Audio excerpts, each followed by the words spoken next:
হয়, আমি অসম জাতীয়তাবাদী যুৱ ছাত্ৰ পৰিষদ তিনিচুকীয়া জিলা সমিতিৰ যি বৰ্ধিত কাৰ্যনিৰ্বাহক মাৰ্ঘেৰিটা আঞ্চলিক সমিতিৰ আতিথ্যত মাৰ্ঘেৰিটা উন্নয়ন বিষয়া কাৰ্যালয়ৰ যি সভাকক্ষ সেই সভাকক্ষত আজি অনুষ্ঠিত কৰা হৈছে।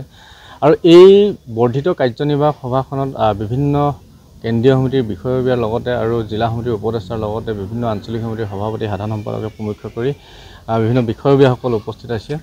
আৰু এই সভাখনৰ পৰা আমি এটা কথা আমি ক'ব বিচাৰিছোঁ, আচলতে আমাৰ তিনিচুকীয়া জিলাখনৰ যিসমূহ মূল সমস্যা, মূল যিসমূহ বিষয়, যিসমূহ দীৰ্ঘদিন ধৰি জনসাধাৰণে ভুক্তভোগী হৈ আহিছে, সেই বিষয়বিলাকৰ ওপৰত আচলতে ইয়াত উত্থাপন কৰা হৈছে।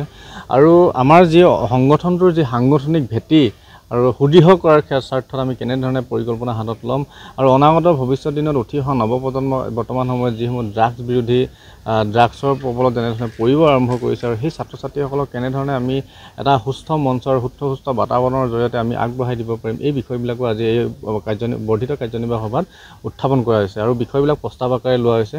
আৰু সমান্তৰালভাৱে আচলতে মূল বিষয়বিলাক আচলতে আমি অসম জাতীয়তাবাদী যুৱ ছাত্ৰ পৰিষদে বিগত সময়ছোৱাৰ পৰা সমাজৰ হকে আমি সেৱা আগবঢ়াই আহিছোঁ। সমাজৰ যিসমূহ মূল ইছ্যু আছে, মূল বিষয়বস্তু আছে, সমাজখনক কেনেধৰণে ব্যক্তিসকলক ধৰি ৰাখিব লাগে, সমাজখনক ব্যক্তিসকলক কেনেধৰণে আগবঢ়াই দিব লাগে, এই বিষয়বিলাকত আমি সেৱা আগবঢ়াই আহিছোঁ আৰু কৰ্মপন্থা আগবঢ়াইছোঁ।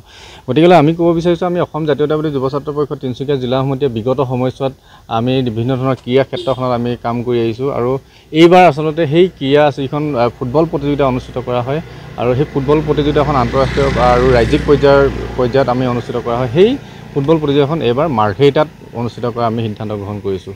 আৰু সমান্তৰালভাৱে আমি অসম জাতীয়তাবাদী যুৱ ছাত্ৰ পৰিষদৰ যিখন মধ্যকালীন অধিৱেশনৰ লগত সংগতি ৰাখি আমি প্ৰতি দুবছৰে আচলতে আমি দুখনকৈ কিতাপ আমি উন্মোচন কৰোঁ, প্ৰজ্ঞা আৰু মহীৰূপ। আৰু সেই কিতাপ দুখনৰ জৰিয়তে যিসকল মৰণোত্তৰভাৱে আৰু কিছুমান যিসমূহ আচলতে বৰ্তমান জীৱিত অৱস্থাত আচলতে আমি সেই তেখেতলোকৰ সাধনা, তেখেতলোকৰ যিসমূহ ত্যাগ, তেখেতলোকে যিসমূহ কষ্ট কৰিছে, সেই বিষয়বিলাক উত্থাপন কৰি পেলাই একোখনকৈ কিতাপ আমি উন্মোচন কৰা হয় আৰু সেই অনুষ্ঠানটো আমি অনুষ্ঠিত কৰা হ'ব।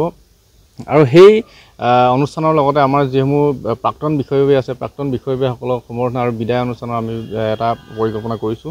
আৰু এই অনুষ্ঠানটো আমি অতি শীঘ্ৰে আমি মধ্যকালীন অধিৱেশন আমি তিনিচুকীয়া জিলাত অনুষ্ঠিত কৰিম। আৰু এই স্থানৰ পৰা আমি এটা কথা কৰিছোঁ, তিনিচুকীয়া জিলাখনৰ আচলতে মূল সমস্যা যিবোৰ বৰ্তমান সময়ত বানপানী সমস্যাই নহওক বা ড্ৰাগছৰ কবলত পৰিছে, যেনেধৰণে এই যে ড্ৰাগছৰ কবলত এই বিষয়বিলাক পৰিছে, ইয়াৰ জৰিয়তে আমি এখন বাতৰ নাটৰ জৰিয়তে আমি গোটেই সমগ্ৰ তিনিচুকীয়া জিলাখনক মানুহৰ মনত সোমাই যাব পৰাকৈ এটা বিষয় উত্থাপন কৰিব পৰাকৈ মানুহে হৃদয়ংগম কৰি পেলাই আচলতে এই যে মাৰাত্মক দ্ৰব্যসমূহ যে আমাৰ কাৰণে খুব বেয়া, আমাৰ ছাত্ৰ ছাত্ৰীসকলৰ কাৰণে খুব যে বেয়া, এই বিষয়বিলাকৰ ওপৰত আমি এখন বাতৰ নাটৰ কথাও আমি এই সভাতে উত্থাপন কৰা হৈছে। আৰু সাংগঠনিক কৰ্মশালা আমাৰ অসম জাতীয়তাবাদী যুৱ ছাত্ৰ পৰিষদৰ সাংগঠনিক কৰ্মশালা অনুষ্ঠিত কৰা হ'ব।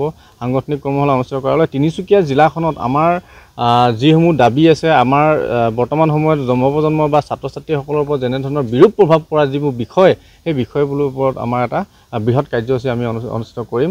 আৰু এই সভাখনত আমি আশা ৰাখিছোঁ আমাৰ তিনিচুকীয়া অঞ্চলটোৰ যিসমূহ বিষয়, সেই বিষয়বিলাক এটা উপস্থাপক সমাধান সূত্ৰ ওলাব বুলি আমি আশা ৰাখিছোঁ। গতিকে অনাগত দিনত আপোনালোকৰ যেনেধৰণৰ সহায় সহযোগিতা আৰু দিহা পৰামৰ্শ আপোনাক কামনা কৰিলোঁ। আৰু এই বৰ্ধিত কাৰ্যনিৰ্বাহক সভাখন সাফল্যমণ্ডিত কৰি পেলাই আমাৰ যিসমূহ কৰণীয় দায়িত্ব আমি সেৱা, সেই ৰাইজৰসমূহৰ বাবে আমি চিৰদিন সেৱা আগবঢ়াই যাম।